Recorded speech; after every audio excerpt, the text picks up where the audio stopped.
All righty. We're hoping to pick up the slack where Mary got off. Apparently, you're not allowed to talk about people who identify as deer. What kind of a world do we live in? We have now created an entirely new form of intolerance. Yeah. Deer-phobic? I don't know. Taking a break from editing here. I'm putting together a revision of my fan film.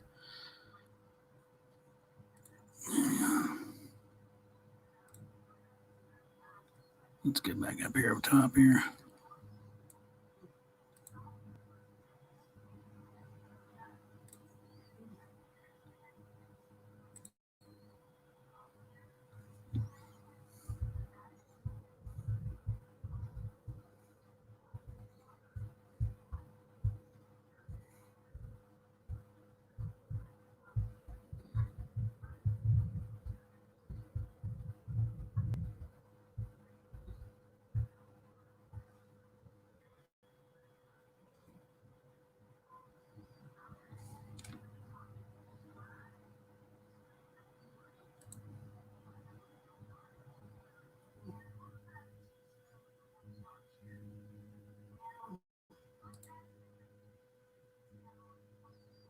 And Matt G is here with a 145 super sticker. Thank you.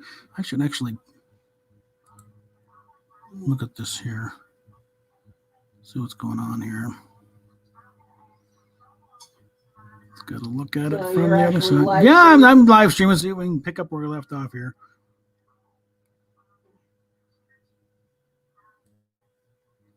As this thing starts to load, and hopefully something. I can't.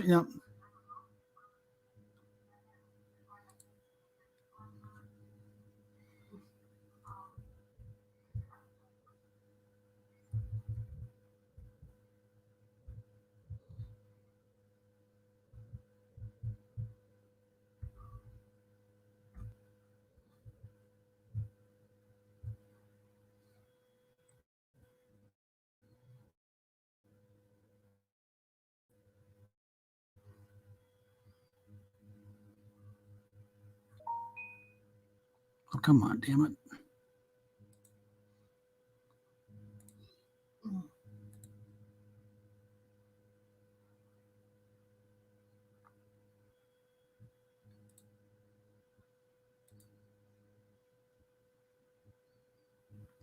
Okay. Come on. Oops. Now I got that one going there too. All right. Let's mute that. So I don't get. And hopefully, we're hoping Mary and the rest will take us up on this. We can restart the discussion on the weirdo over there on Twitch. This is what I gotta do to get in one of these chats. I gotta start it myself, apparently. So let's see.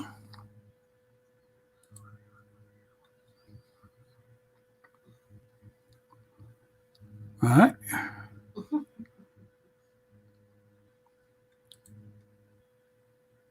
I'm gonna monitor all this stuff here. Ooh. What? And Subway's doing a buy one get one on free, for foot longs when you order on the line, I guess.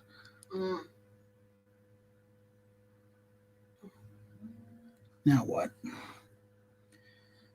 And primary care doctor visits down 60. Yeah. Well, yeah. What? When you got people afraid to leave the damn house, guess what? Doctor visits go down because everything else goes down too. What are you talking about? We are shut down because of the fucking flu. Okay. What are you talking about? Hmm. You say this shit Something out of the blue, and I don't know what you're talking about. No, I got, it was a news thing about, primary care doctor, primary visits down because of the, because of all this. Somebody come in, please. I'm at this place so we can keep this going. God, let them try and take me down. Come on, let's put it back up.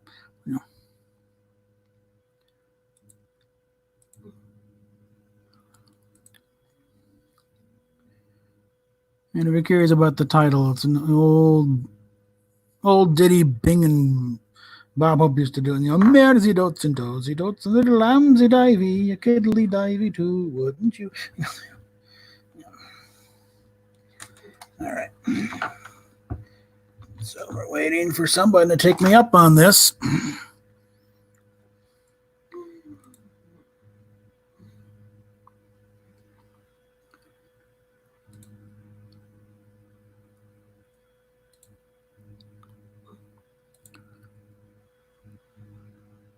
Okay, and meanwhile, right, okay.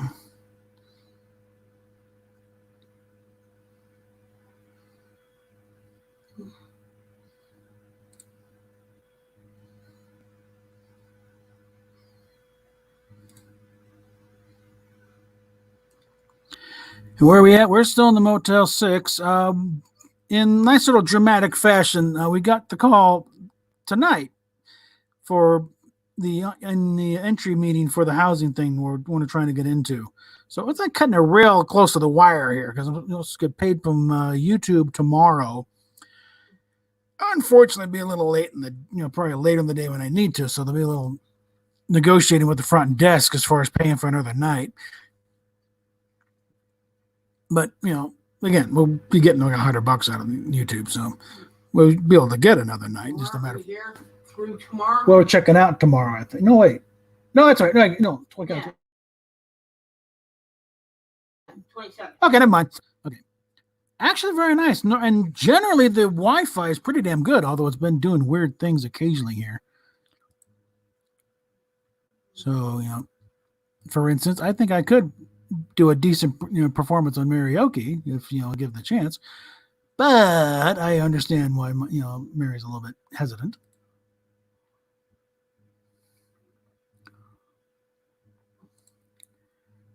And let's see.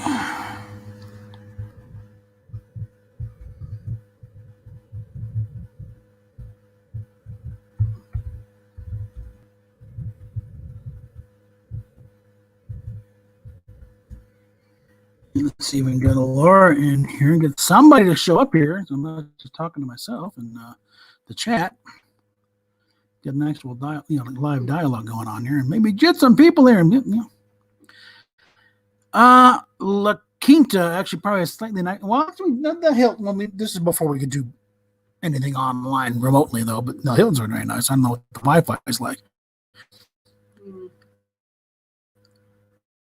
But it's a Hilton for Christ's sake, But as far as the more affordable range, La Quinta's probably a little better. There was a little flea bag place on Colfax. It's probably like it was like a motor inn probably back in the 40s, and it looks like they haven't done much since there. But it has excellent Wi-Fi. They actually had bugs in it, and there's a quarter-inch gap underneath the damn door.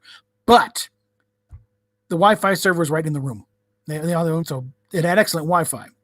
And a little kitchen with a full-size fridge and a hot plate and stuff. So we were there for a while, but about almost a week and a half. And there was 1 week to pay for, and then you got another at least 5 days.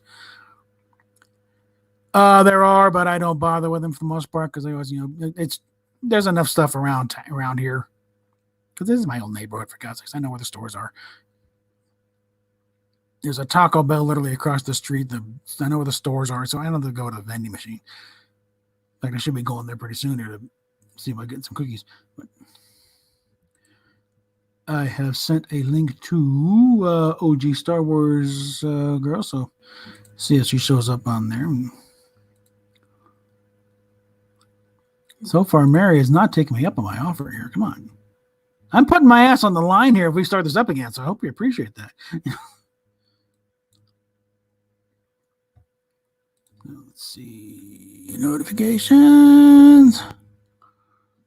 Waiting for another, is she going to start up again, or I don't know. Because it was just really getting interesting there. I don't think it was time to pull the plug on it yet. What? Yeah, this used to be way back when in the day. This was a Holiday Inn Express. And eventually things are shuffled around. I mean, the restaurant here, there's a restaurant attached to it. It was a Village Inn, but they moved across the street, and then half of it was a three agaves Mexican type cantina thing, and it just shut down because of the cough. And well, normally they do have a continental breakfast. However, because of the kung flu, the continental breakfast consists of whatever they can put together in a bag there. And on a good day is a Danish and an orange juice and some other things. But sometimes it's like you're lucky if it's even in a bag. Okay, and it's like there's times I've gotten a bag of pretzels and a thing of peanut butter. So they haven't been able to restock very well. So a lot of times it's been like go to McDonald's because unfortunately that for the two of us costs about $10. And when you have very little money to begin with, that eats into it real quick.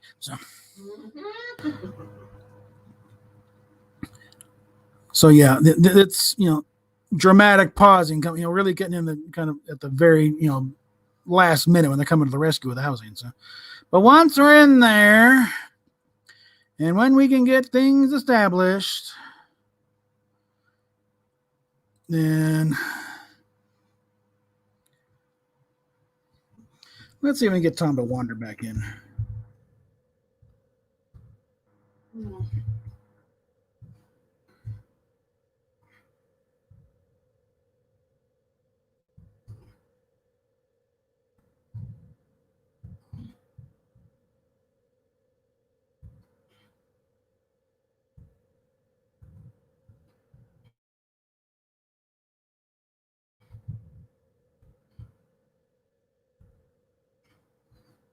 Let's see if we can get Tom to think. If he might not know how busy he is.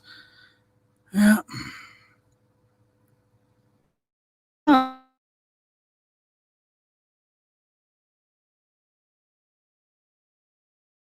Somebody, come on, damn it.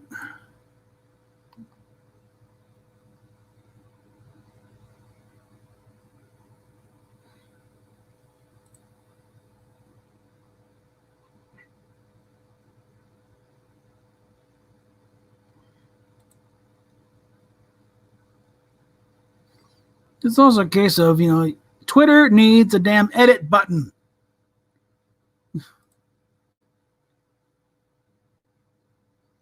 This is stupid. Okay, you got another All one these here. damn years. It's like, okay, Zach, is it okay?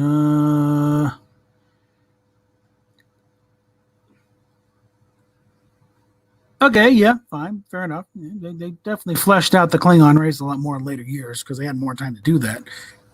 Because I think in the original series, how many times did they even see the Klingons? Really, it's like Very rarely. yeah, it's a very long shadow, but it's like really the only times they really showed up was Aaron to Mercy, Troubles, briefly Private Little War, Friday's Child,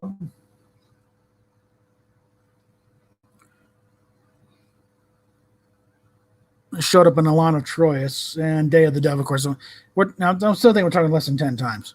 Yeah. Okay, no problem. We're still waiting for someone to take me up on this and get this thing restarted.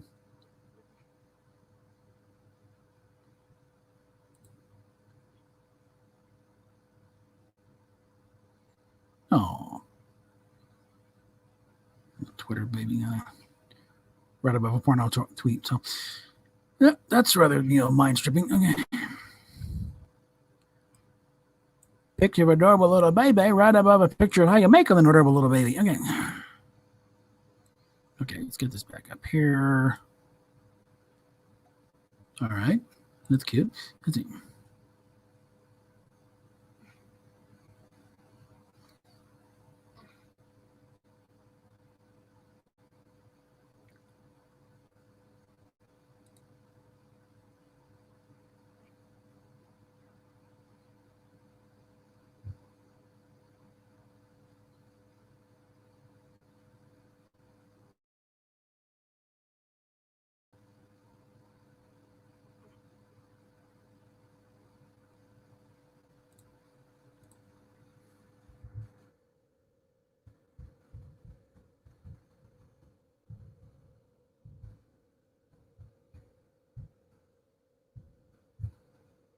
not? You can use the Enter in it. Okay. I better keep this in the messages. All right. Because unfortunately, I got this thing wired into the big widescreen over to the left here, and don't necessarily want my Twitter stream up right now. So What? I don't need to look it up and see what my Twitter stream looks like. Okay, so we got Why, four. are you afraid I might see something on No, there? just now. You don't want to see that crap. Okay. Well, what? Oh, what do we got? Oh, you're thinking about accessibility. All right.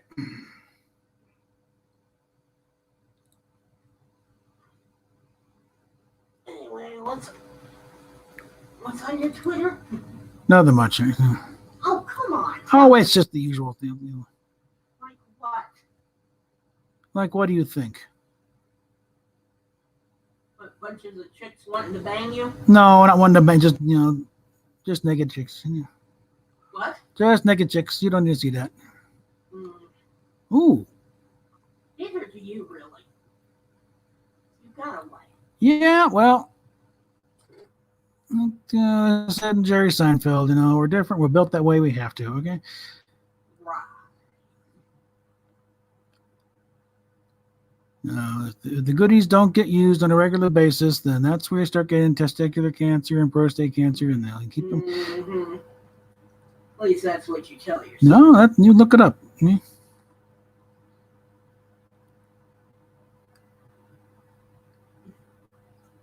I wonder, is Mary even He's on? got another question for you. All right. Zachary guy. Okay. And Here we go. Well, what the hell? yeah, it showed up in the chat for some I think the general consensus I kind of go along with is that I think everyone kind of agreed it wasn't working out, so it's probably best for all concerned to just allowing her the chance to resign rather than be fired. And I think I don't think she fought him very hard, because there's some red carpet interview stuff where she was clearly being wiped out by this whole process, and the fact that they had to have emergency back surgery. Doctors do not like operating on the back and the spine if they can avoid it. Too many things can go wrong, even if you don't make any mistakes, because it's a very touchy area there. You're dealing with the spinal column and the nerve, and this. And no, they want to do it. It means she was seriously fucked up. She needed work, and one of the people was paralyzed. She risked being paralyzed. Another person was paralyzed. I think that fine, get me out of this. I didn't think I'd be risking my life on this show. Yeah. And remember what happened with me? What happened with you? The neck thing. Oh, that I know. Well, so it kind of goes in the same argument. Steph's injury was a C1. C1, as in the very top vertebrae, the one the skull actually sits on. It was a hairline fracture, which, any other bone, hairline fracture is like, just put a splint on it and move on. But when you're dealing with the neck and where the brain goes into the spinal column, it's like, you don't mess around with that. You be so damn careful is not even funny. And so she, got using a neck brace for how many months? At least until sometime in September. Yeah, and the accident was in January. So we're talking about 9 months in a damn brace, and really the thing was probably healed up by March. Or, certainly didn't need that hard neck brace on her. But there was also complications in there. But yeah, I don't think Ruby is gonna shed one tear to get out of that show. And it's been kind of a jokey rumor thing that they're looking at Amber Heard now because we can believe her kicking ass. But I think they should really seriously consider her. For one, I don't think she's a vegan, so she'll have the muscle mass to be able to put up with this kind of crap. She can be believable as an ass kicker. You can believe her kicking somebody's butt. Yeah, and I can also see somebody, couple of LA's finest showing up to the set and saying, "Okay, you're under arrest." Well, I don't think. I think it'll be. That's consider how long it's going to be before they even get any production at all going. I mean, this ain't a few weeks, but that's just for being able to go back to the studio and go to work. To actually start up production, that's a very big operation. It's going to be a while before they really get any work done, actually done on in front of the camera, because they got to get everyone back in there and probably go. Everyone be tested every damn day. It'd be like a damn porno set, you know. But it's gonna be But yeah, I would think as really as part of she's nailed to the wall on this one. She has been shown as guilty as sin. So yeah, I could definitely see it as a work release thing with a mandate that okay, you're gonna do this show and you're gonna make sure the writers incorporate a few things about domestic violence. You're gonna do at least 3 episodes about domestic violence and how it's not always the guy.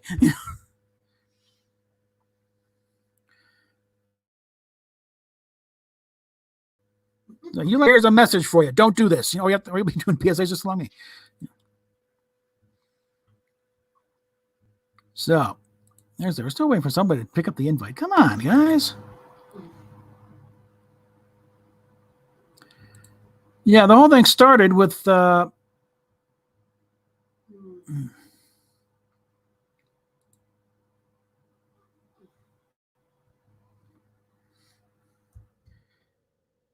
over on Mary's stream was like Wednesday night mayhem, and talking about this weirdo over on Twitch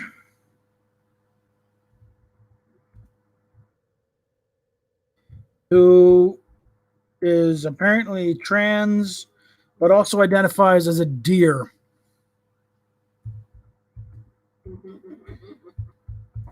And declared all gamers to be white supremacists.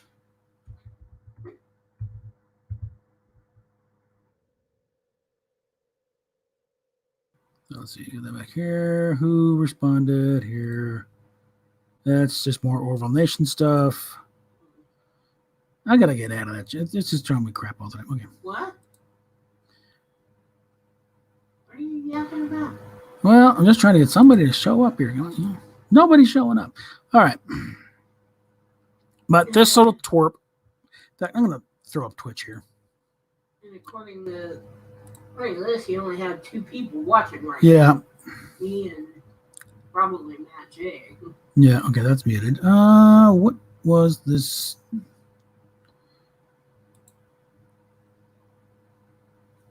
Let's see. Here, right? Pretty sure this is the twerp. Yep. Here's the weirdo. Here we go. Let's look at the recent broadcast here.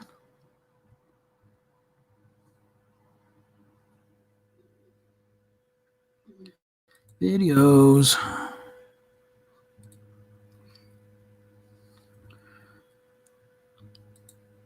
By the way, anybody there really curious about Mecha Random's true hair color? There's a video about 6 years ago.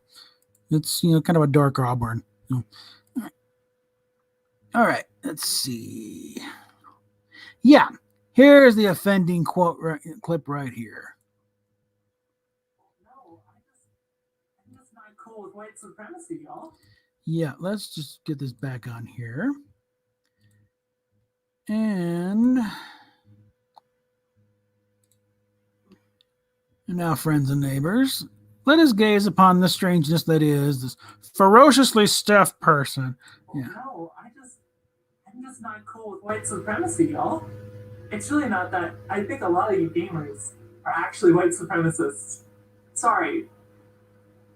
Just a fact of how I feel, which isn't a big.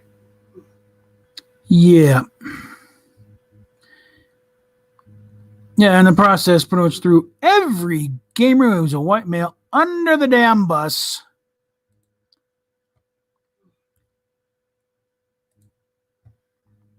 Without any and kind of missing the whole point that technically that you are a white male still, like, unless you've had the snip, and even then, you run a DNA test, it's still going to show up as white male.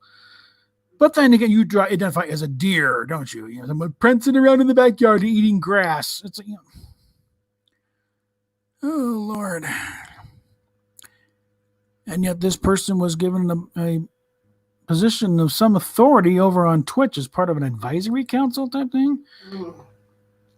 But oh yeah, that's right. They have Twitch has since come out with a statement regarding their advisory council about how they're really not that much of advice. They're not that bound by them. So see if we can find the graphic here. Yeah, the only good thing I can say about that twit is at least she's not like the nutbag who's hounding that umbrella guy. Yeah, that's a whole other bag of crazy. Okay. That's probably not it, but there's one where they pretty much say, no, nobody has the authority to, ban anybody or anything. So I think that was basically a case of not so fast, Bambi. Okay. Not so damn fast. Okay. Okay, another question from Zach. Yeah. Well, whatever. Just letting you know. Direction Star Trek should go away from Alex Kurtzman, Maximum Warp. They should go to Plaid on that. No, just set for ludicrous speed. Go it. Yeah.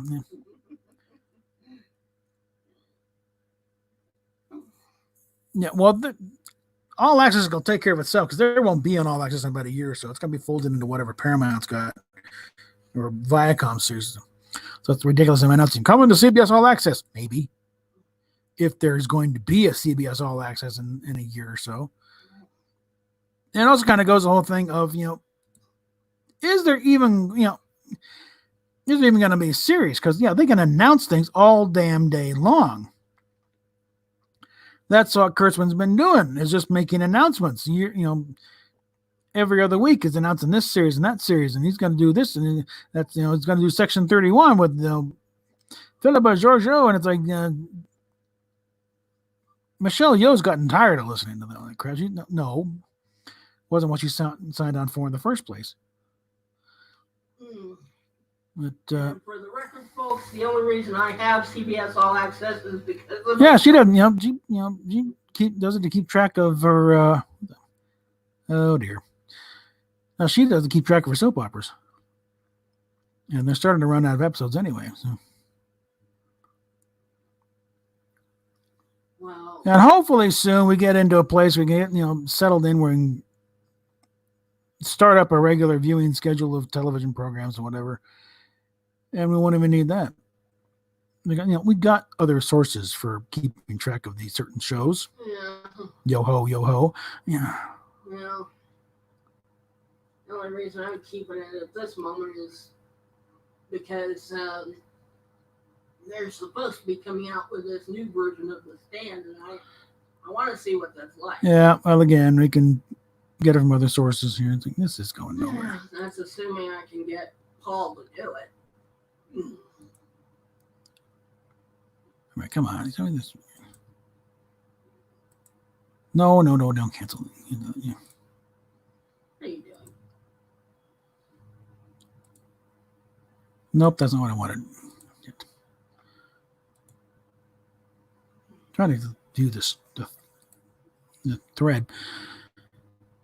Yeah. Well, let's see. One thing I wish I could, take a page from George Lucas and redo Endgame from Voyager, because they miss. It's like Voyager is a lot of Enterprise was the same sort of thing. Missed opportunities. Some episodes are like, it could have been outstanding with just another pass of the rewrite thing and a couple drop one stupid storyline and focus on another one. It could have had some real fun with that, but no, and they really kind of fumbled the ending. It's like, you crossed the goal line, but you kind of fell across the goal line. You could have gone through running upright and spiking the ball, but nope. And then Enterprise, of course, and they at least they've apologized for the way Enterprise ended.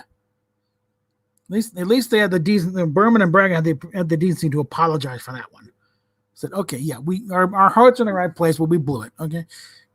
And Braga, for that matter, has finally come up with something that we all. Well, like. Braga's finally learned what he's doing too. I mean, I gave him a little too much crap back in the day. I'll admit that right now, and that's probably one of the reasons why he changed his email address. So, because I had a conversation, we exchanged going with him over a while, but I think eventually the one episode where it's like Suliban dives out of the pod bay, and Archer's there in hard vacuum for a little extended period of time, and before he finally climbs up the ladder, gets back inside the ship. I said, what point does he put on a cape? So at that point, it's like suddenly there's. There's also an alarm that I managed to get a copy of the script, or saw a copy of the script for Generations before the movie came out. How'd that happen? Well, I was at a shop, actually.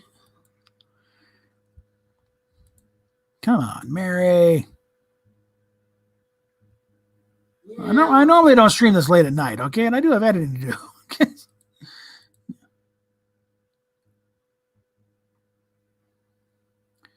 What is this? Okay, yeah.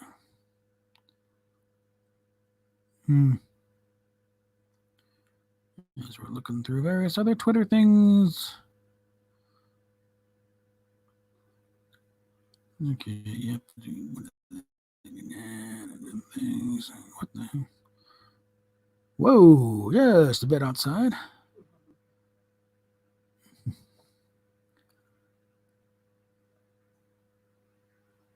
Okay, well, the Avs are playing. I gotta wonder how they're managing that. Oh, they're probably managing fine. Well, apparently they beat they're beating the San Jose Sharks 6-2 at the end of two periods. So it's amazing what you can do. What you can do when there's no audience. Okay, this is going nowhere.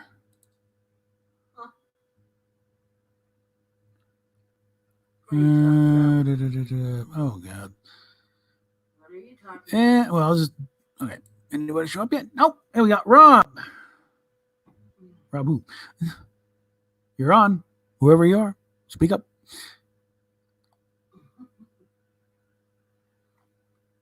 Okay. We have a mystery person who is He has yet to say anything. All right. Speak. You're on with it. You're on. South Dakota, you're on with yeah, I should have this planned out. Or not. Okay. You jumped in and then jumped out. Okay, fine. Be that way. Yeah, what'd you do? Nothing. What'd you do? Put the tweet? Well, I think I did put it publicly, so I don't know. So that is a risk you take.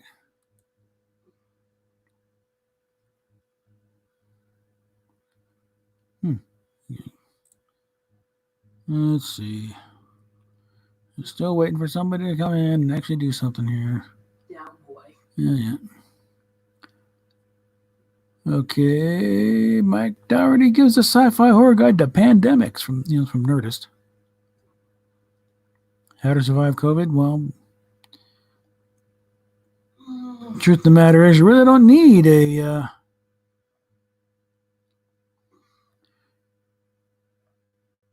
You don't need a guide to how to survive COVID because it's not a very fatal disease, as it turns out. Survival rate is well over 99%. If you're not at risk, you're probably fine. You might get sick as a dog for a couple of days, but other than that.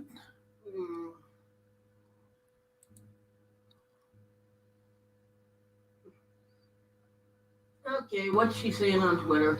Well, just talking about the streamers talk down, pull off the air because you're not allowed to talk about trans people who think they are deer. Yeah. Boy. And the usual responses here. And I have sent links around.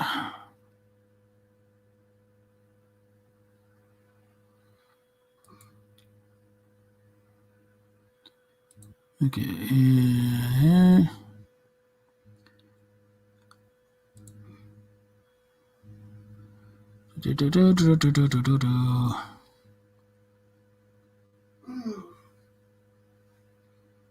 Uh-huh. Oh, why can't you just come on your stream? I posted the link saying, hey, come on, it's up.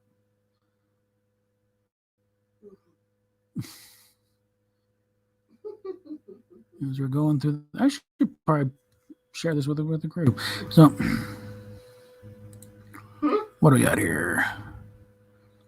Because you're not going to bother putting up another one because they'll just pull it back down. Well, hey, come on in.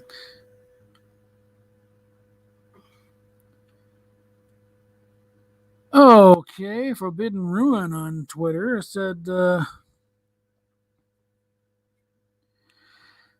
he knows why we were taken down. The WHO had a press conference in March wanting funding to censor social media, and medical professionals completely forgot that people can't talk about anything medical related.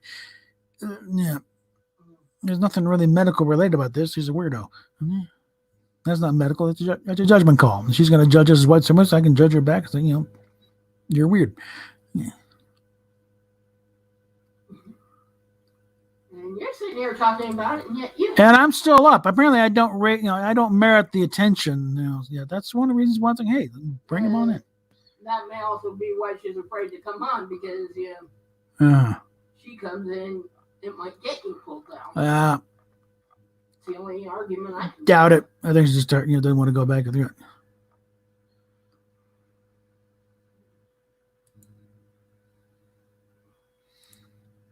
So let's try another one here.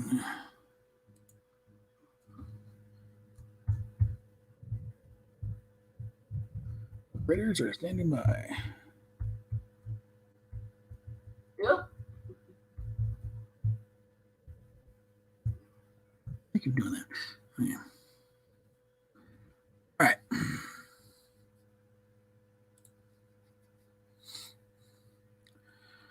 Okay, and so we're hoping somebody, one of these links I sent out, is actually going to draw somebody in who's going to say something. I don't know who that Rob person was. I don't think there was any Rob I know. Actually, I didn't send him a link anyway, so. And I know what his handle is when he shows up. I sent Tom a link. I sent Laura a link. I sent Mary a link. Did you send one to Justin? I might. What the hell? Let's see. Alrighty.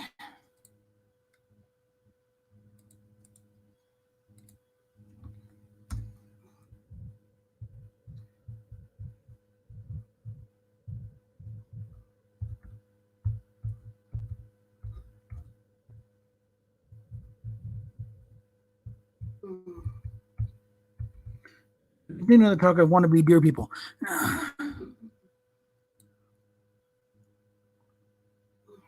All right, well, she's saying she was nearly done with the stream anyway. Are you following Manu? Who? Manu. Well, yeah, but Because that might be another one. Not sure he wants to get into this. Get in there.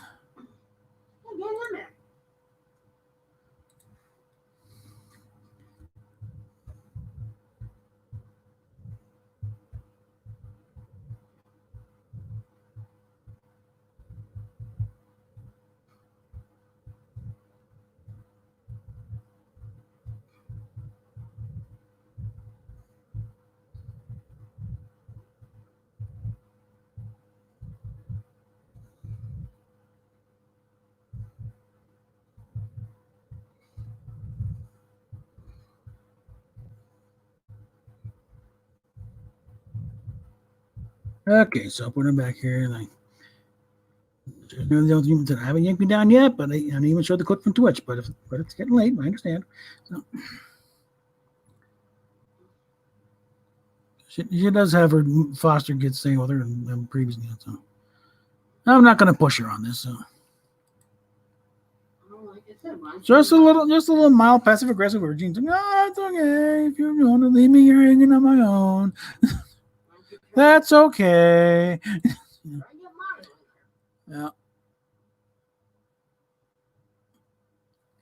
I think Justin's also in California. There might be where he had. Remember, Mary's in Kentucky. Oh. So it is 9:35. It's the middle of the damn week. So yeah, it may be getting a little late for her anyway. Yeah, well, I wasn't talking about her anyway. That's Manu. Well, why do you want to bother Manu? Well, see if he wants to come in. Manu Interremi, better known as Icheb from Voyager. I mean, and again, the whole point of the chat though is to talk about this person. You might want to get him in on that. Who knows? Well, let me get back on that thread, and I'll just put the link. Actually, I'll do this link.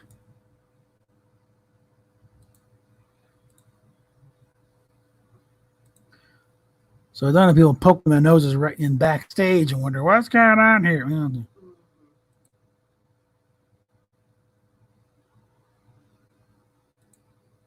Let's get in the proper.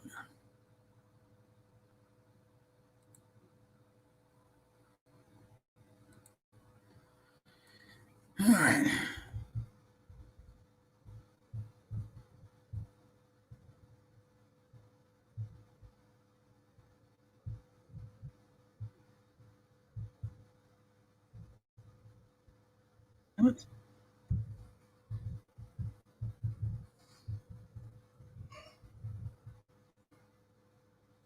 And the chat seemed to have gone silent. Well, there's not much going on at the moment, so I don't really blame anybody at the moment. So, but here we go. So let's see what happens here. Get that back up top here. All right, what was that about? Following Manu and he's following you. You should be able to send a private message. I know, but well, not everyone's got their message thing open, so.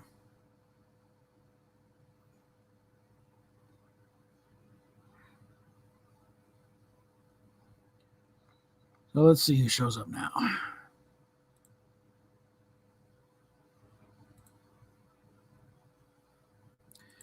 But yeah, this is some very seriously stupid shit going on here.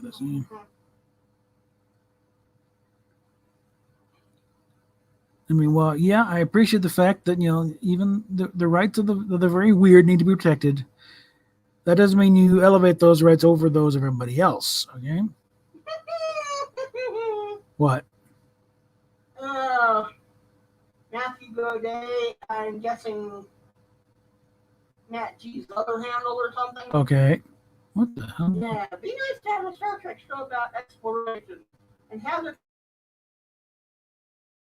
be hopeful, not or hopeful and optimistic rather than the 10th ripoff of New Galactica. I'll be happy with the Star Trek, though. It's just about Star Trek. This is stupid. I mean, if they really want to get ticky tack, which is usually what the other side does, is get extremely ticky tack, is that they'll actually really explore some diplomatic missions or whatever, or treaty negotiations. They were never about exploring, and fair point. But they also were not always overtly political every damn episode. Some episodes were just fun romps. The Doomsday Machine had very little actual politics involved, except for be careful how big you build your bomb. It might just come back and bite you. Some of them were just following an interesting sci-fi premise and not really getting into hardcore political or sociological implications. They were there if they were there, they fought. But a lot of them were just adventure stories.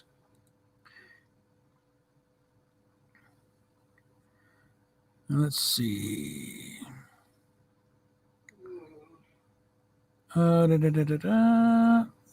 Here. What the hell? Oh yeah.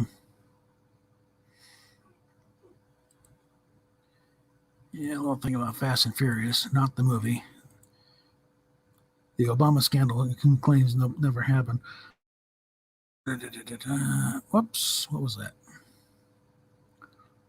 What was that?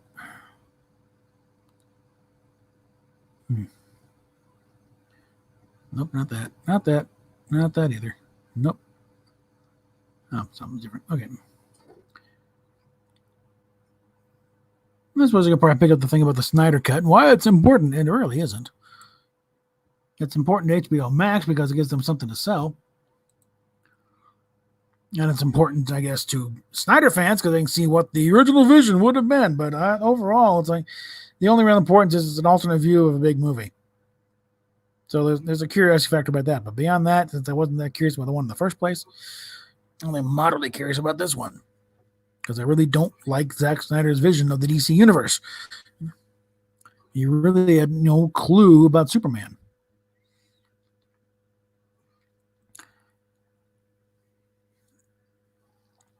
Well, the dystopian thing's been going on for a long time, actually. It really, hell, dystopian views has been a part of sci-fi from the very beginning, really. War of the Worlds was a very dystopian story. So most of the story takes, involves, after the Martians have already killed everybody, and you got the little survivors trying to, around the wreckage, lemurs trying to avoid getting stepped on by a dinosaur,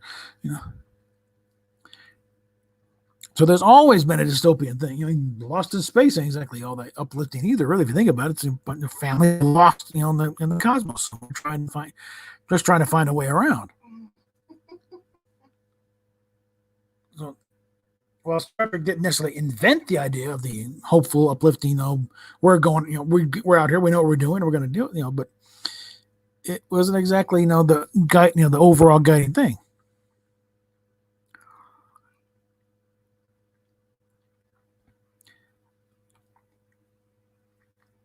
Now, there's some saying that, Kurtzman will have very little to do with, Next Gen, but Akiva Goldsman will still be there writing, and Akiva Goldsman is an idiot.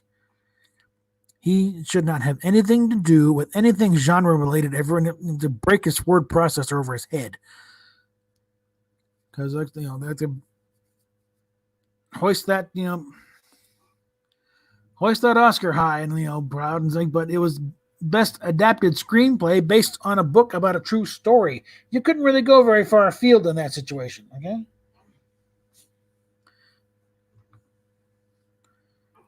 I mean, they did some pretty wild visuals in that story, but, it was about a schizophrenic, okay? You're just being accurate in that case.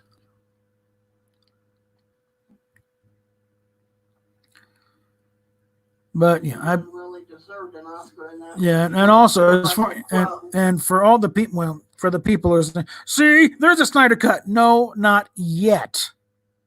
So yeah, everyone's kind of right on this. There is no Snyder Cut as yet. What is the closest you got is a work print, and it's either got a lot of sections where it says effects missing, or it's got some rough animatics in there. And so if you look at, they're talking about another $20 million to finish the Snyder Cut. And the fact that they pretty much finished all principal photography, and they've only got to bring them in for looping or dubbing, really, which they can do one at a time. The only person in the studio, maintain social distancing, and change the big, Nerf ball on the microphone of every person.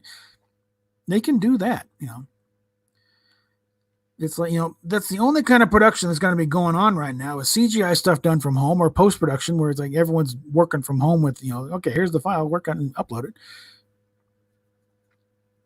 And that's only doable if the people, work on the thing have systems that are as good as what's at the studio, which is not uncommon. In fact, a lot of people do the stuff at home and bring it into the studio for final editing. But this is, under the current circumstance, this is about the only kind of production that's going to be going on right now. So, it's stuff that's already in the can where it's just editing.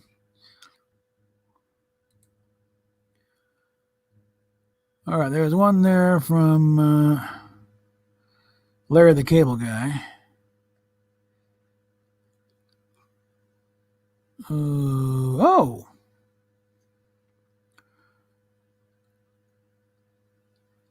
What? Little update on the issue of them editing part of that Back to the Future, snipping out the Ooh La La cover. Apparently, it's back. I'm guessing somebody got some, apparently got enough flack over that they actually did a little tweaking and got the original version back on there.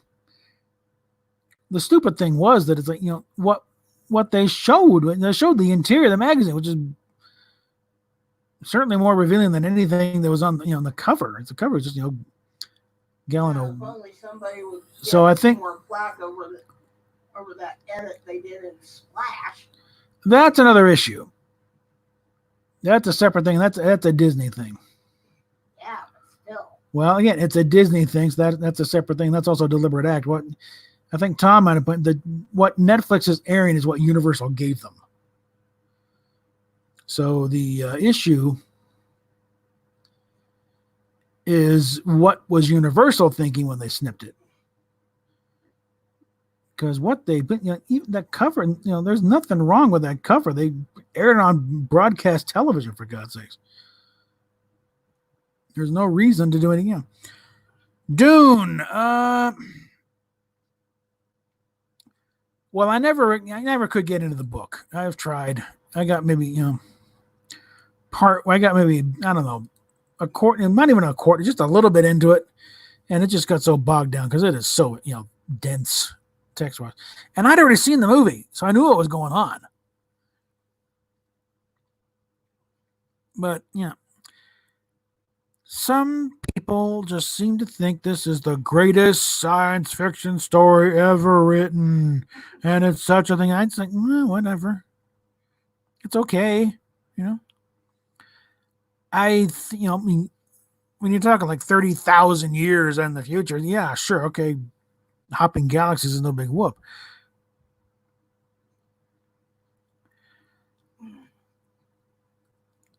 Yeah, well, they seem to be under the impression that, we can't go back to the 60s. That'd be dumb. Would it now?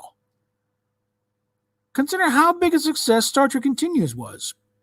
And they were slavishly loyal to the look and feel of the original series, to the point of shooting in 4x3 aspect,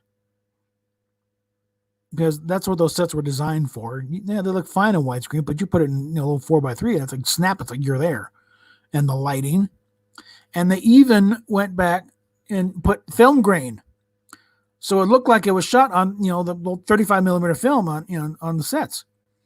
There are, the people who produce it have got a version of Star Trek Continues that looks absolutely spectacular because it's high def. It's not grained up at all. But that's not what the audience is really expecting. The thing is, basically what Vic said on last time I was there and doing a little Q&A on the set of the bridge, said the whole point of getting the sets and everything, the look of it exactly, is so that you could then ignore it and concentrate on the story and the acting. Because otherwise, if like, hey, wasn't that door supposed to be blue? You're no longer paying attention to the story. You're now nitpicking. Yeah, I think really they just need a. One thing I would do if I would go ahead with if I was in charge of this thing, yeah, I'd go with the Captain Pike series, but not with his. I'd fire all the writers. I think I would even consider letting Kirsten Beyer go because I think she's kind of let the side down.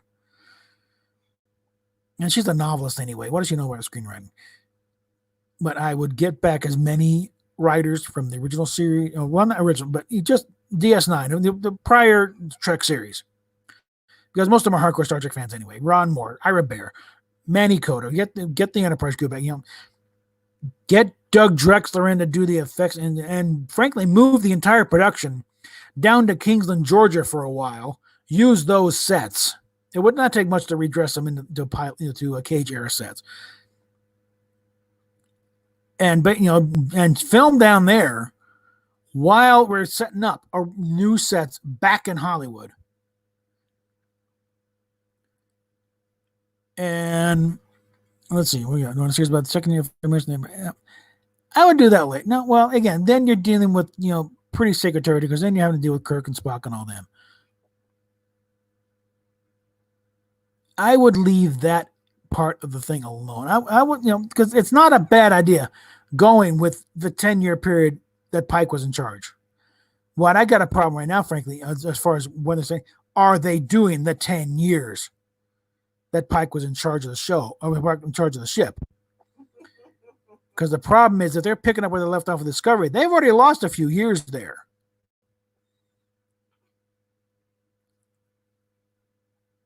So I would wrap it back up. And again, keep the same cast. Even Ethan Peck, he can be worked on. I would definitely work on that wig and those sideburns. That's not right. But, well, again, Vic Mignogna is the guy that get his crew in there with the professional crew with them to work, but have them and advise. But okay, no, this is how it looks. This is the way they color it. Here's an example of the uniform. Here, this is what you want, and have you can sit on get Habercorn in there. So no, this is how Spock would work.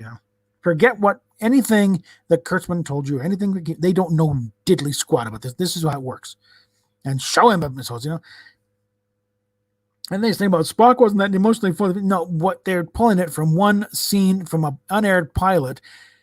That I don't go with Mac. It was a bad. No, it wasn't a bad thing. There were reasons why they didn't run that pilot, and it had nothing to do with the quality. In fact, the reason why they got a second pilot is because it was so damn good. Oh boy! But it wouldn't be down there that long anyway. But the thing is, they've got working sets. They've got a full range of working Star Trek sets down there that would not take much to redress for the proper era.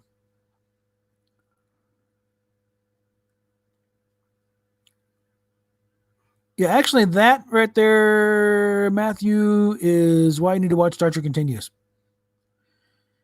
Because you get back as an admiral, or another 10 years on the ship, so you earned the rank, and then you got tired.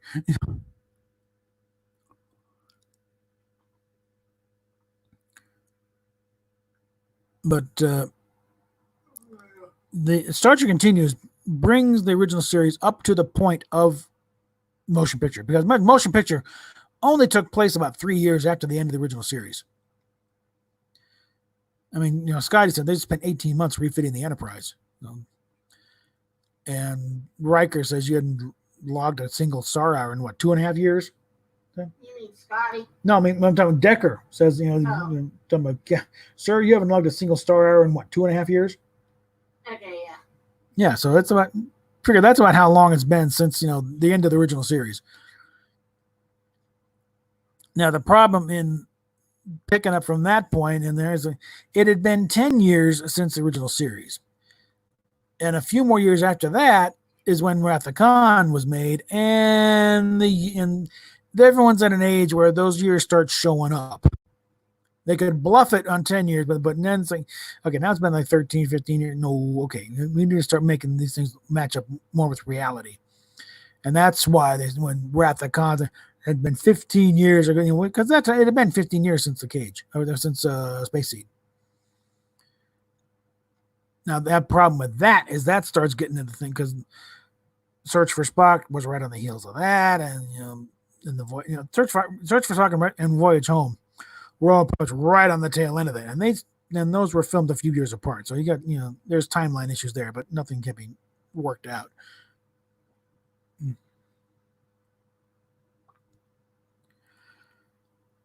Oh yeah, there's a thing that leaves some parts of the thing to the imagination. For one thing, you leave it open where it's like, now you can, if you need to do a story where something happened 5 years ago in that second 5-year mission, you're no longer tied down.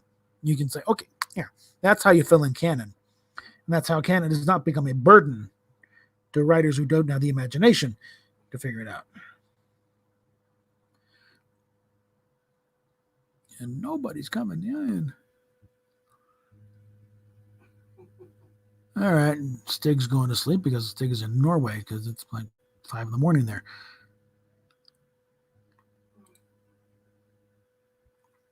Stig Kenobi? Yeah, Stig, but again, he's in Norway, so it's an 8-hour difference. which means, let's see, it's almost 9 here. Add 6 hours of that. You know, surprised you're still up.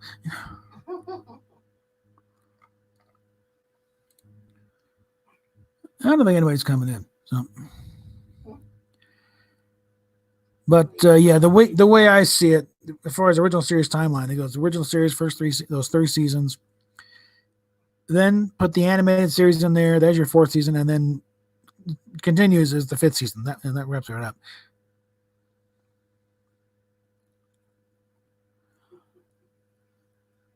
Originally, yeah, well, I was there opening day with the Star Trek 2, and it was just it was Star Trek 2 on the posters, but on the titles, and just Star Trek: Wrath of Khan. And they did change it later, but I was there. Yeah, it was originally just Star Trek: Wrath of Khan.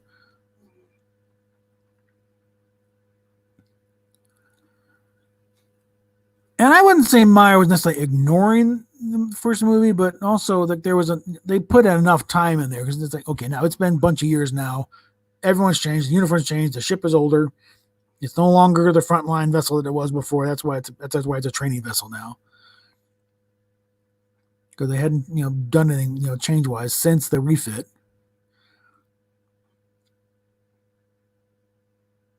And by that that's when, by Search for Spock, and they come back in. And you gotta finagle Admiral Morrow's line, Jim, the Enterprise is 20 years old. They knew at the time, no, this is the backstory. The Enterprise is really closer to like 40. But they didn't want to confuse the newbie audience who didn't necessarily know all this. All they know is there's the original series.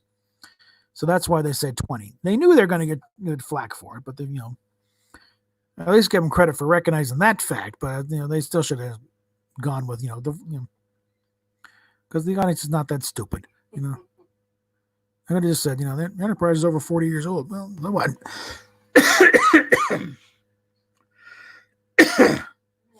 So they figured, okay, fine, yeah, and just not just blame it on the system, but the space frame itself, because they got to hang all those hull plates on something. So deep underneath all that stuff is you got the original space frame from 2245, and yeah. Let me get this thing out of the way.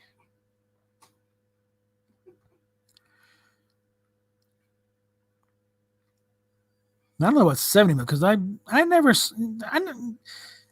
This is one thing that irritates me is out here we had at 1.3 big screen theaters that would have done 70 millimeter prints with a big, I call them wraparound screen, the old CinemaScope, with there's a Cooper,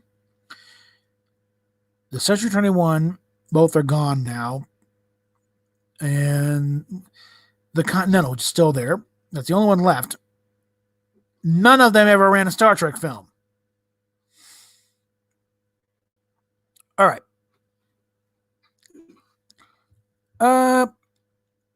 The story of Star Trek motion picture has been told many times and very lengthy ones, but to put it short,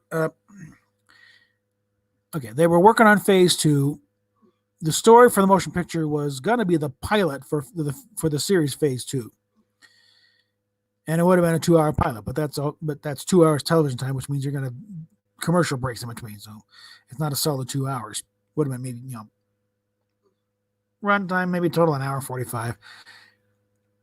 But they, presented Michael Eisner, then the head of it, Paramount Time. There's your pilot episode. This is the one. This is what, because they've already decided they're not going to go with the series. They're going to go with the motion picture because the original thing. Yeah, he did, and he didn't really distinguish himself because he's the one who started the thing of raising the ticket prices at Disneyland. Hey, I've been raising 20 years. Jack him up. And that worked for a while when you're still within reasonable prices, but now it's gone ridiculous. But basically, they'd already decided a while back. While they're still working on scripts and sets and costumes and models right now for a new TV series, the studio execs already decided they want to go with a movie because, contrary to popular, it wasn't Star Wars that convinced them to do a movie. Star Wars just about blew the entire deal because they were talking movie at the time, but they said, well, that's it. We missed our chance because the studio. My exact theory at the time was that audiences will only go to one, they'll only go to like one type of movie in a year.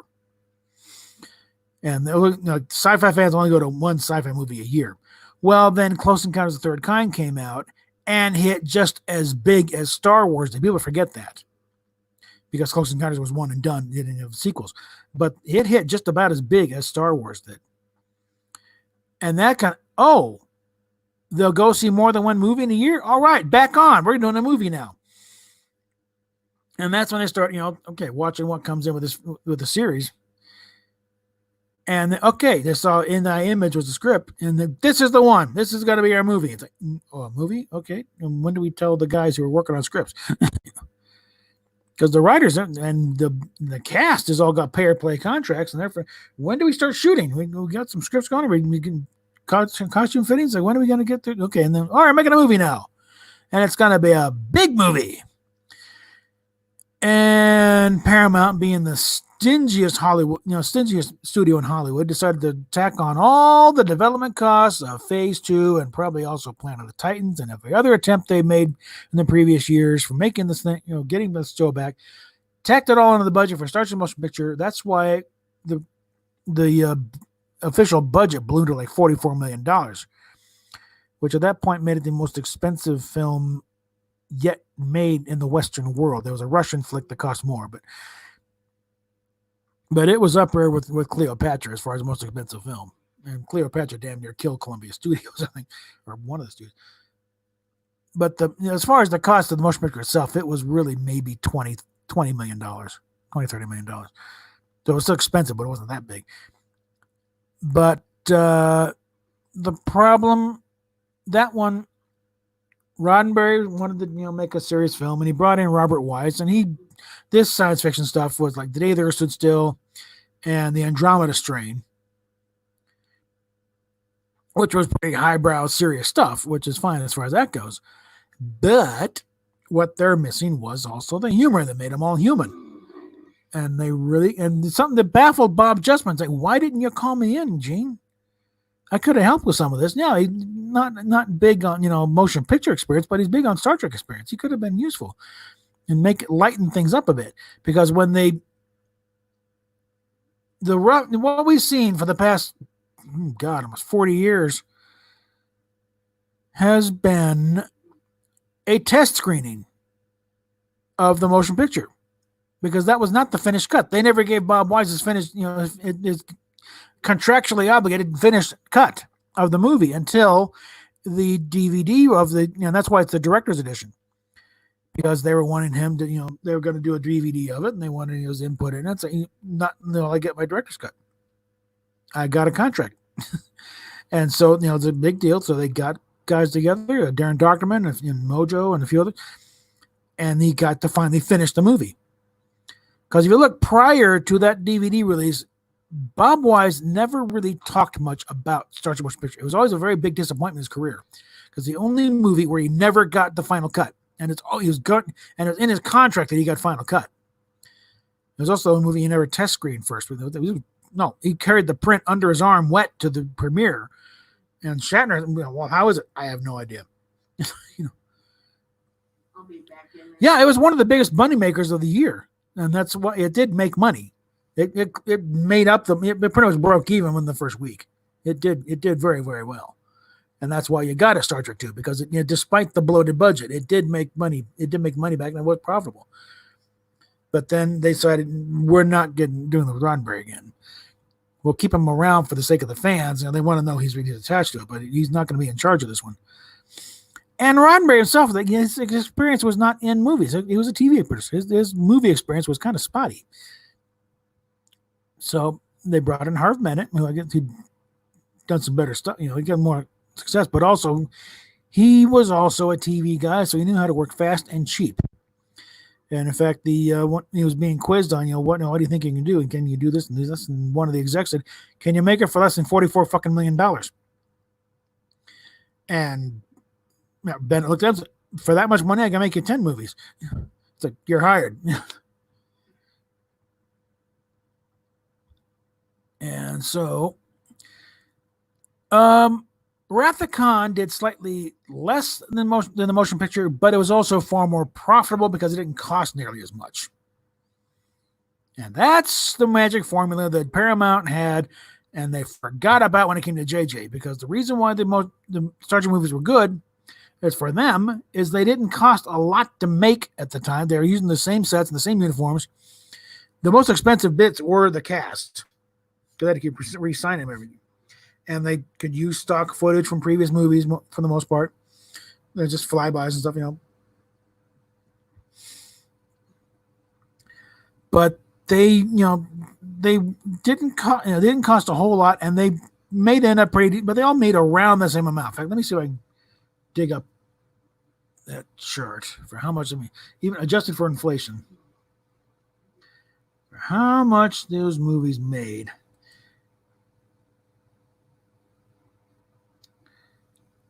Domestically, Beyond would not have done well because it only made like $50 million at the box office in today and now day and age, and that is a utter failure no matter how you slice it.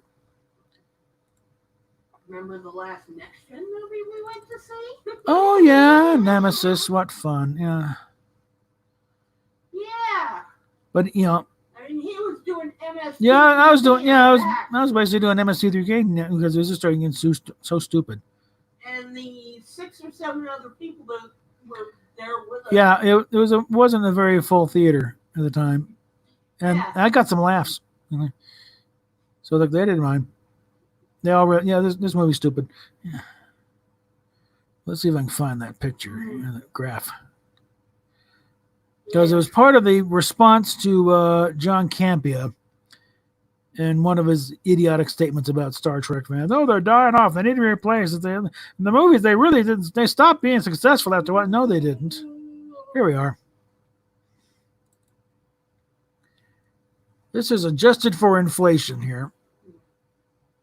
Let's get back here. Let's take a look-see.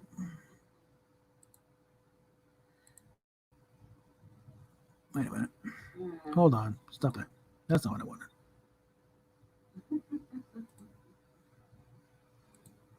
That's what I want. There we go. Here we go. Now here is the box office total taken, adjusted for inflation, which is something Campy refuses to take into account, because his asinine assertion is that they're different environment. They didn't have video games. You still have to, for you're going to be claiming success at the box office, you have to adjust it for inflation.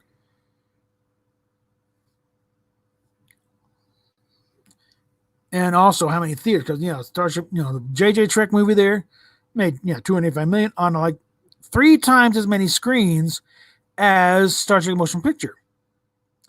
The thing is, you adjust for inflation, and it took a while for it to beat out Star Trek Motion Picture. And then next you got The Voyage Home, and Into Darkness is, again, it's sort of in the middle there, and doesn't quite beat Voyage Home. That was the biggest, mainstream success the franchise had at that point. And that really topped the thing, but again, you just inflation. It's it's only second, and then you got Wrath of Khan, and then and then on down the line there,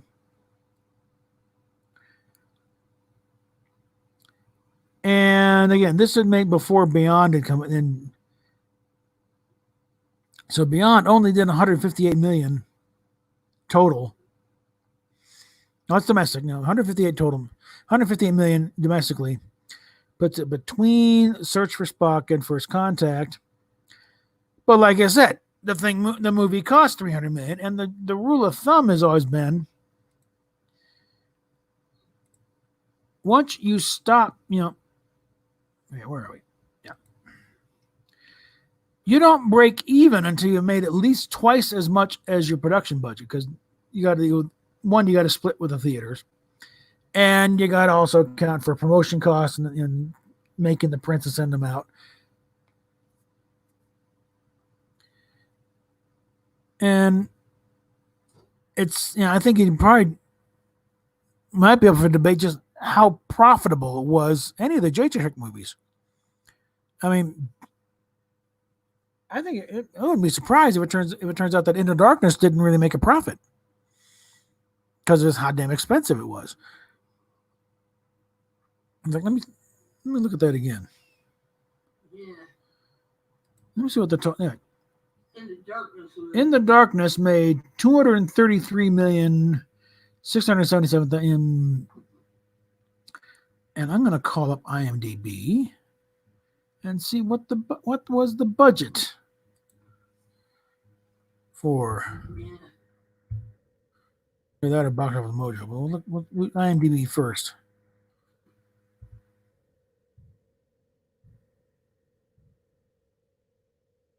Into Darkness.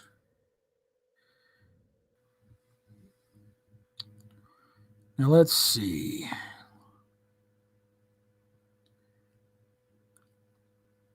See if we can get a budget on this bad boy. Yeah. Only thing I really liked about Star Trek and JJ Trek at all. This thing had a budget of 190 million estimated. And so it means in order to break even the domestic box office, it needed to make 380 million just to break even. And it made 233 million. Means guess what, guys? Into Darkness had to be bailed out by the international box office. It didn't. It did basically failed at the domestic box office. Let's take a look at JJ Trek.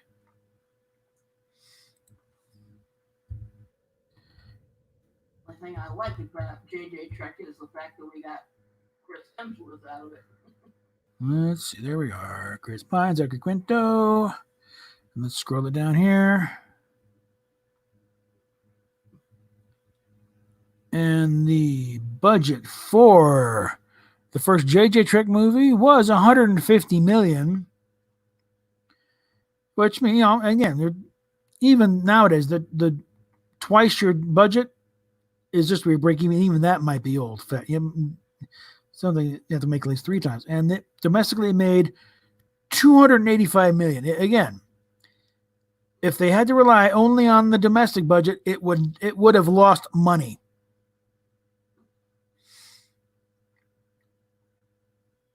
Whereas, let's go ahead and run a comparison here with Star Trek: The Motion Picture.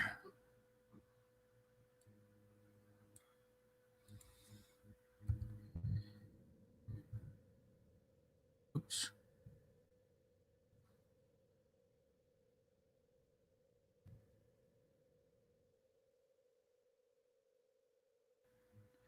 Okay, that's weird. Just let's do Star Trek. So let's scroll this down here. And all right, they're figuring about 35 million, budget on the actual movie itself. So it had to make, again, these back in the old days, 70 million to break even. It made 82 million domestic, and the gross was around 82 million, still around 82 million. It made 11 million opening weekend. And back then, they were talking like $3 a ticket back then.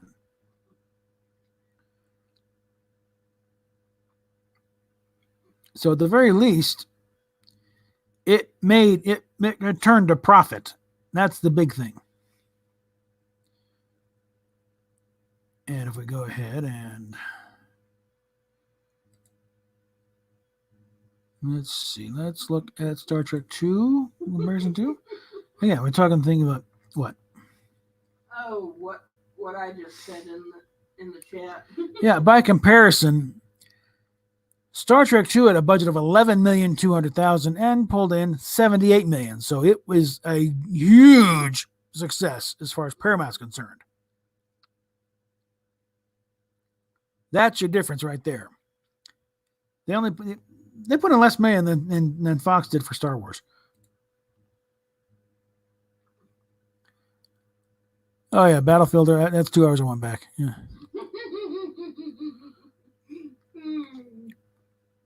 It's just basically a feature-length Scientology infomercial. Yeah. No, Nemesis was wrong-headed mainly because of the director.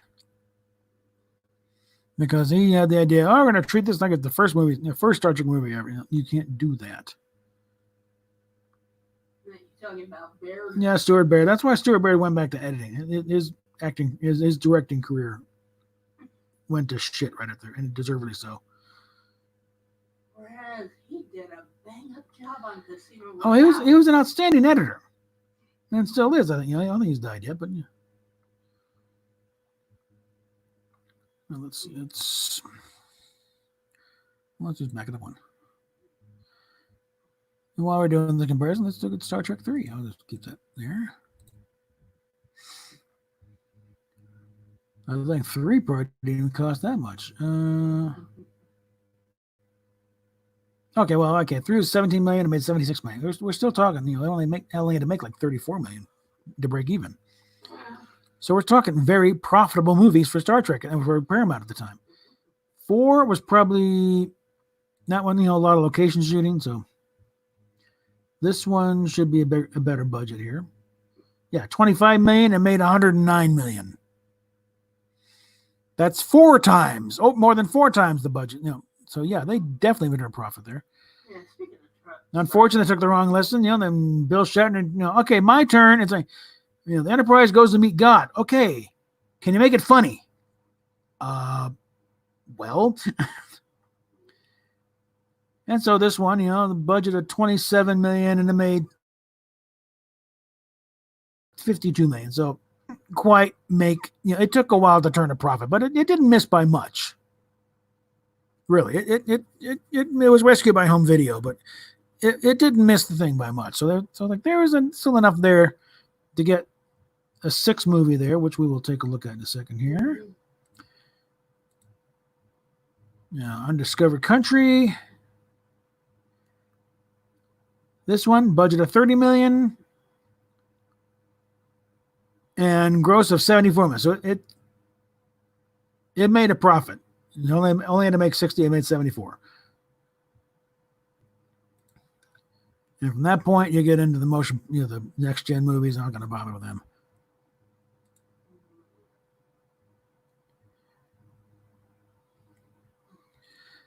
Yeah, that's why I wanted to see, Tarantino, because a Tarantino Star Trek movie would be possibly very profane, certainly very violent, but also it'd probably be so slavishly adherent to canon that, it probably resolve a lot of issues because he's a huge fan. He's a huge Bill Shatner fan, too. He would have had Shatner in there, one way or the other. And again, his comments when he's interviewed about it, about what universe, that it would deal with the Chris Pine timeline. Not be, a part of it or be a part. It would deal with it, as in resolve it and get rid of it. Yeah, 5 was up against a lot of crap. It was, it was against The Last Crusade and Ghostbusters, and Batman in the first Batman movie. So it was not a great movie. It's not a great time to open that movie in, especially when it's as weak as it was. But compare that, Nemesis, though, other studios moved their movies out of the way to not open up against Star Trek Nemesis. And what happens? It gets beaten out by a Jennifer Lopez rom-com, Made in Manhattan. It did not win the opening weekend. It lost. It made like 18 million. It was pathetic. And that one, I think that's the first case of, no, it did not die because it was a bad movie. It didn't recover because it was a bad movie. But that movie, it could have been, Star Trek Answer to Gone with the Wind. It was torpedoed because the fans were upset about what was going on with Enterprise at the time. And there was the first real case of where the backlash, it's like they weren't paying attention with the ratings. They certainly weren't paying attention with bitching and moaning on message boards and everything else. So here's the way to make them sit up and listen. Torpedo your movie. Now it's recognized, the reason why, Solo tanked was because of Last Jedi. But Bragg working on the Orville. He's one of the executive producers on the Orville. But yeah, that, back then, the reason why that movie, the term is it didn't open. That's what the term is in Hollywood. The movie just sort of lays there and nobody comes in. It didn't even open. Now, had it been a good movie, word of mouth would have gotten around to those who did see it. Hey, get this movie a chance, and it would have picked up. But when the fact of the matter is that, nobody goes to see it, and then nobody goes to see it next weekend or throughout the week because the word gets around. It sucks. It's a bad movie. Don't even bother. Because Galaxy Quest didn't do that great opening weekend either. But word got around that it was a pretty good movie, and it picked up. It got better as the time went on. Its box office got better, so. And you just said something about Solo. Well, it was miscast. And again, it's another case of where, it wasn't a great movie to begin with. So, but again, you lose the opening weekend because people are pissed off about the last movie you made. And unless the movie you make is good to bring them back, it's still going to die because you lost the opening weekend, so you're already behind the curve anyway. But then they come back, yeah, it sucks. So they never come back. They never show up in the first place. And I think, in Last Jedi, I mean, not Last Jedi, but Rise of Skywalker is suffering the same thing because notice how long it took that movie to get to $1 billion. It should have made, Avengers made $1 billion opening weekend. And that's why I said, it was it made $1 billion. It should have made $2 billion. It was the last movie in the series. It should have made $2 billion easily. And it barely struggled to make $1 billion. The same thing with Last Jedi. Luke Skywalker's Return. It should have easily been a $2 billion movie, and it didn't. It kind of floundered after a while because people realized, is this good? No, I don't go see this movie, guys. Oh, there are problems. I've seen enough on Solo. I know there were serious problems. Everyone had an agenda going on. It's like, no. Okay, I'm getting good response from another issue is it's a piece on StarTrek.com pretty much bragging about how the whole point was to humble Picard and knock him down several pegs. With his Nimrod on, goes, no, he's supposed to be, he has white privilege, and I can screw up, and he's an old fart, and he should be, and I just posted on this guy's Twitter feed, did you actually watch any TNG before writing this piece, or are you just going by the notes that Kurtzman gave you? Because there's a lot of, just plain factual errors. That's not the way that worked. That didn't happen that way, you idiot. Picard is not some privileged white guy who got there because he was a privileged white guy. He busted his ass to get where he was. He damn near not killed right out of the academy by some nonsense. He earned that, every promotion along the way. He earned his command. And also, when Rob was reading off the record earlier on Midnight Edge, one of the reasons why I absolutely despise JJ and Christmas Trek because they've infected the entire record. Before they came on, it was pretty much understood. No, Picard came out of the academy, got on the Stargazer, and stayed there for the next 20-some years. Until came out as an ensign, and he eventually got up to be captain. That was his thing. His very short CV on there, a lot of positions on the Stargazer, and then went from there to the Enterprise. But some Nimrod on Picard decided to stick in a thing where he was on the Reliant. Oh, really? Which Reliant? The one that blew up? Yeah.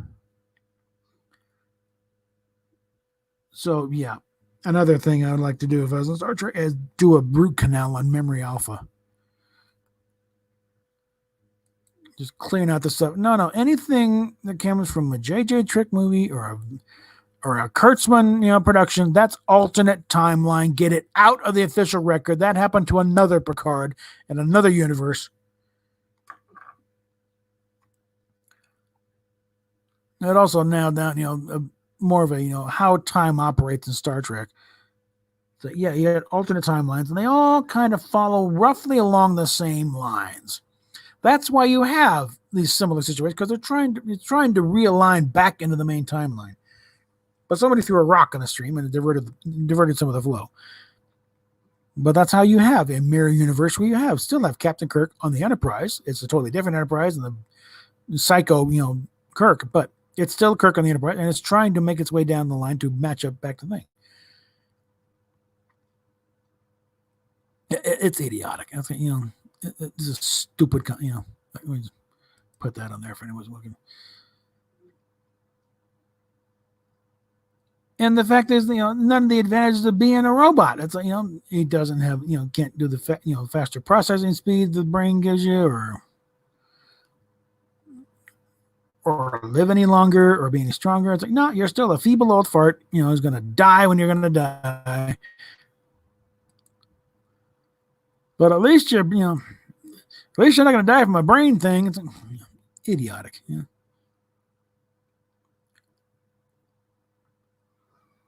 I mean, I'm pretty sure it wasn't, that brain thing that Picard had. I thought it was pretty much kind of established that he didn't, he was supposedly revealed in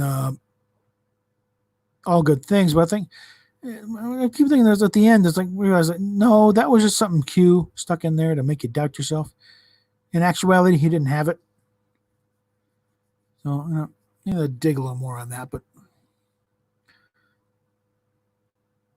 they're posting. I think, like Anna said about in Star Wars Girl, talking about some of the plots. It's like they're just reading the synopses on the little snippets that they put on Netflix. This is what this episode's about. They don't actually watch the episode because they didn't. They're basing it on the whole series was essentially based on Measure of a Man.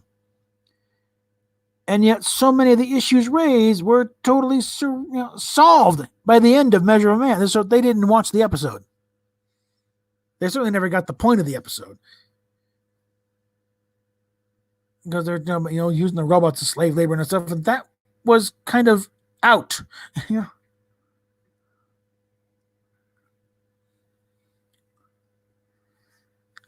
Oh yeah, there's a way you can still bring Kirk out of the Nexus.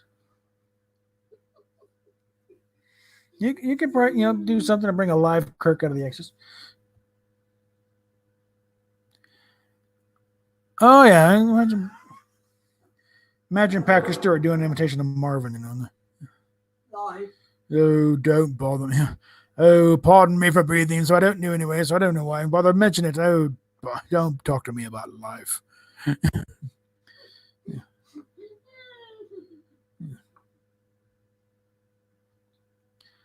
But yeah, we've been at this for about an hour and a half, and obviously nobody wants to come in and pick up where the thing left off. So I think we're just going to wrap this up here tonight. So, and I probably should go ahead and throw some stuff in the bottom here. So, for those that come across this later. Did you just shut down the window? No, it's still going. Just the paper, it's the YouTube thing. That doesn't mean anything.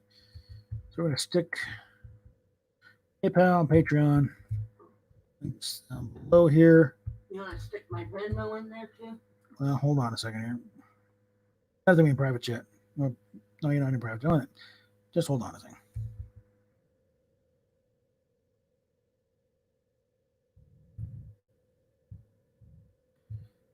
Whoops. No. Oh, damn it. That wasn't what I wanted. Get back here. Here, come on. And Patreon. I got 2 patrons, guys. They're doing all the lifting on this. So if you know anybody who wants to patronize somebody, please send them my way. I got a $1 level. It's not asking a whole lot, but if we get a few hundred, a couple hundred people chip in here, then I wouldn't be having to constantly beg for money. And we could avoid, the almost inevitable. There you go. All right, there we go. Now in the description. So anyone wants to, share it around. All right. But yeah, I think it's maybe time to wrap this up here. So yeah, PayPal, Patreon down below. And this ferociously stuffed person on Twitch is a weirdo. I would recommend that this person avoid any lawn that has been treated with anything by ortho, because it's like that's not grass fit for eating. Maybe get some pet grass from PetSmart. That might be better, but still seek professional help, lady. Okay. And I think we'll wrap it up there. So, and I got to get back to editing because I'm in the middle of trying to put together a revised version of my fan film documentary. And I will, that when that one goes up, I'll be accompanied by a live chat afterwards. Do a back and forth talk about the fan film guidelines. So we can be a little more back and forth there. So we will talk at you later.